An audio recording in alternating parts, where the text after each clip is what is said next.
Assalamualaikum warahmatullahi wabarakatuh, Bapak. Waalaikumsalam warahmatullahi wabarakatuh. Ibu, selamat pagi. Alhamdulillah sehat Ibu. Sebaliknya Ibu. Alhamdulillah sehat, Pak. Alhamdulillah. Sebelumnya saya mengucapkan banyak terima kasih atas waktu yang diberikan Bapak. Sekiranya Bapak bisa menyempatkan untuk ikut dalam kegiatan tugas program Guru Penggerak ini, tugas di mana saya untuk mewawancarai kepala sekolah.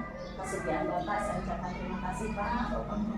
Kemudian saya juga mengucapkan mohon maaf sekiranya mengganggu aktivitas Bapak, rutinitas Bapak, sampai mungkin menghadirkan atau menghandle jadwal yang sebenarnya seharusnya di hari ini. Mohon maaf ya, Pak. Insya Allah. Ya, terlebih dahulu perkenalkan saya Dwi Subiasti, Pak. Saya peserta calon guru penggerak angkatan 8 dari Kabupaten Pulau Bawang Barat, di mana saya ini memiliki tugas untuk mewawancarai pimpinan sesuai dengan modul yang sedang saya pelajari di modul 3.1, Pak, tentang pengambilan keputusan berbasis nilai-nilai kebajikan sebagai pemimpin. Di sini tentunya saya memilih Bapak karena ada banyak hal atau alasan yang mendasar, karena Bapak di sini sudah berpengalaman menjadi seorang kepala sekolah. Tentunya banyak masalah yang sudah Bapak hadapi atau pernah dialami oleh Bapak.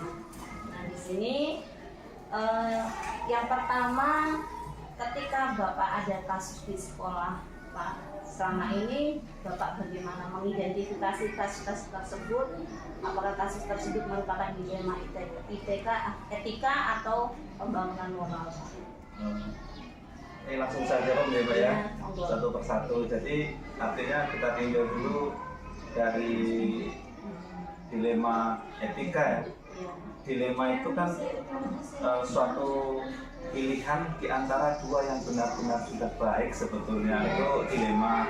Kemudian etika itu kan norma ya, norma yang harus kita lakukan setiap hari pada kita saat berinteraksi dengan manusia lain atau orang lain, kelompok lain atau personal lain yang ada di luar, itu namanya etika. Jadi satu dilema etika, satu pengambilan keputusan yang harus benar-benar bijak gitu. Jadi di mana semuanya itu berakar dari suatu permasalahan yang benar-benar sesuai dan baik. Jadi seorang kepala sekolah tentunya bisa mengambil mana yang lebih esensial, lebih penting dahulu gitu. Terus identifikasinya, tadi identifikasi bagaimana mengidentifikasi satu ya, melalui interview tanya jawab. Kita panggil guru, salah satu guru yang kira-kira berpotensi untuk menyampaikan pendapatnya bagaimana tentang suatu permasalahan yang ada di lingkungan ini atau lingkungan sekolah kita. Setelah kita kumpulkan data melalui interview dengan seorang guru, kemudian kita kelompokkan masalah ini, kita kelompok-kelompokkan. Kemudian selain dari interview dengan guru, kita mintai pendapat juga melalui pengamatan yang sehari-hari kita lakukan di tempat kita bekerja. Bagaimana satu dilema etika ini bisa saya ambil keputusannya yang kira-kira tidak menyentuh hati teman-teman semuanya dan dapat dilaksanakan dengan baik. Itu jawabannya. Jadi dari peristiwa ini identifikasi mengumpulkan data ya, Pak. Mengumpulkan data, kemudian ada pengamatan dari warga sekolah. Jadi harus dengan Bapak. Yang kedua, selama ini Pak, bagaimana Bapak melakukan pengambilan keputusan setelah Bapak, terutama untuk kasus-kasus di mana ada dua kepentingan yang sama-sama benar atau sama-sama mengambil nilai-nilai kebajikan?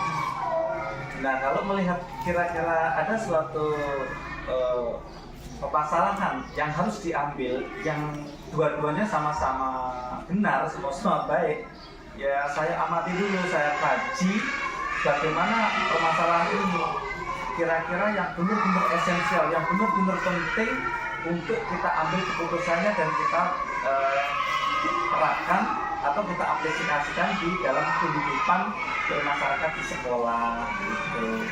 Jadi artinya mana yang lebih utama, mana yang lebih esensial, mana yang lebih penting. Jadi harus kita ambil. Jadi yang satu kita tinggalkan, yang satu kita ambil keputusan untuk dilaksanakan sebagai kebijaksanaan. Jadi dari sini bisa saya simpulkan, jadi keputusan yang Bapak ambil itu dilihat dari permasalahan yang lebih esensial ya? Iya, lebih esensial, lebih penting tentunya. Iya. Kemudian yang ketiga, di situ langkah-langkah atau prosedur seperti apa yang biasa Bapak lakukan selama ini? Ya kalau langkah-langkah banyak. Kalau langkah-langkahnya banyak, tadi sudah saya sampaikan di awal, identifikasi itu salah satu langkah-langkah. Kemudian kita panggil satu personel guru, kemudian kita wawancarai, kita mintai pendapat, bagaimana pendapatnya, itu namanya opini ya. Opini itu umum, secara umum, bisa 2-3 guru, supaya pendapat ini bisa dikumpulkan dan tidak ada satu ketimpangan. Yang kedua, dari pengumpulan data itu kita panggil beberapa lagi, kira-kira kita eksplorasi lagi, kita gali lagi pendapatnya seperti apa. Setelah kita gali, kemudian kita ambil metode apa yang harus kita terapkan untuk pemecahan masalah ini. Metodenya apa atau caranya? Misalnya kita dengan metode yang kita terapkan langsung, kita anak-anak ini, misalnya pada anak-anak, misalnya kita praktekkan langsung ke anak, mungkin nanti lebih menyentuh gitu. Jadi metode. Kemudian setelah metode, solusi. Ada solusi permasalahan ini. Solusinya apa sih pemecahan masalahnya? Kalau permasalahannya kita sudah pakai metode cara ini, solusinya sudah kita tetapkan, pemecahan masalahnya kita harus menggunakan solusi seperti ini Pak. Misalnya giginya anak ini kuning, ya kita harus kita sikat. Kalau kita sikat bagaimana solusinya? Kita bawakan odol sama anak-anak, suruh bawa sikat giginya aja. Itu merupakan satu solusi.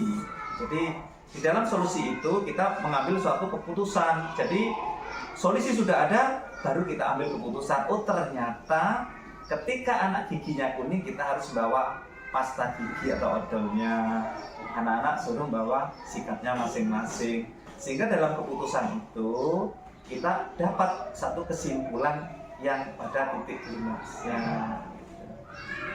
Kemudian yang keempat di sini, hal-hal apa saja yang selama ini Bapak menganggap efektif dalam pengambilan keputusan pada kasus-kasus ini? Oh, kalau yang efektif sekali ya. Iya, Pak. Kalau untuk dilema, karena keputusan itu tidak bisa diambil oleh satu personal, jadi sendiri. Jadi kita merupakan suatu sistem. Kalau kita di sekolah ini merupakan sistem atau organisasi, jadi ya keputusannya harus diambil secara mufakat. Jadi musyawarah untuk mufakat. Ada hal yang lebih baik, tetapi semua keputusan itu ada di kepala sekolah. Gitu aja. Jadi perlunya kolaborasi antara warga ya sekolah ya Pak. Betul, musyawarah untuk mufakat, baru diambil satu keputusan. Kemudian hal-hal apa saja yang selama ini merupakan tantangan dalam pengambilan keputusan pada kasus-kasus kelima itu Pak? Jadi tantangan Bapak ketika menghadapi kasus-kasus tersebut. Kalau tantangannya banyak, tapi ada hal yang lebih penting. Tantangannya kurang kesadarannya personal dari baik dari tenaga maupun personal yang berada di lingkungan sekolah ini dalam mengkomunikasikan suatu masalah. Jadi ketika ada suatu masalah yang harus diambil atau suatu usulan yang harus diambil itu kadang-kadang tidak dibicarakan sehingga hal ini tertutup. Jadi tertutup sehingga tidak bisa dieksplor kepada seorang pimpinan. Jadi artinya kurangnya kesadaran berkomunikasi. Komunikasi ini adalah tindak lanjut dari rasa misi dan visi yang ada di benaknya teman-teman semua sebetulnya. Jadi hanya tantangannya dari personalnya itu. Ya personal. Ya, kalau menurut saya itu aja. Jadi kurangnya komunikasi. Jadinya kalau orangnya kurang komunikasi sama kita kan nggak tahu apa yang akan disampaikan, kita nggak tahu. Seharusnya unek-unek apa yang harus disampaikan, itu harusnya tahu. Kemudian apakah Bapak memiliki sebuah jadwal tata kelola di sini? Tentunya dalam sebuah penyelesaian masalah etika Apakah Bapak langsung menyelesaikannya di tempat atau memiliki sebuah jadwal untuk menyelesaikannya, Pak? Kemudian bentuknya seperti apa prosedur yang dijalankan oleh Bapak? Oh, kalau jadwal khusus tidak ada. Jadwal khusus tidak ada. Suatu pengambilan keputusan atau dilema keputusan untuk membangkitkan moral itu bisa diambil ketika ada suatu permasalahan yang timbul. Jadi sekali lagi untuk jadwal tidak ada jadwal. Tetapi ada prosedurnya. Misalnya tadi yang sudah saya sampaikan di awal, ini berkaitan semua karena jawabannya hampir mirip ya Pak. Sebetulnya ini jawabannya satu pertanyaan jadi 10 jawaban bisa gitu. Yang pertama misalnya pengumpulan data. Pengumpulan data tadi kan ada penjadwalan, tidak ada jadwal khusus. Tetapi melalui lembaga pengamatan, melalui interview dengan teman, kita ngobrol dengan teman, kita sudah mendapat data dari situ. Dari data kita identifikasi data itu. Identifikasi data ini masuk ke data decision making atau enggak. Nah, kalau misalnya ini masuk decision making harus dipermasalahkan, harus diselesaikan, kita identifikasi, kita pilih, kita pilih dan kita olah gitu. Kemudian kalau sudah diidentifikasi tadi sudah dikelompokkan. Nah ini kelompokkan ini artinya permasalahan yang berat sedang harus dituntaskan atau yang terlalu penting atau yang kurang penting, itu jadi kelompok-kelompokkan seperti itu melalui identifikasi masalah atau data tadi. Kemudian setelah itu kita cari metode yang pas. Metodenya yang pas apa?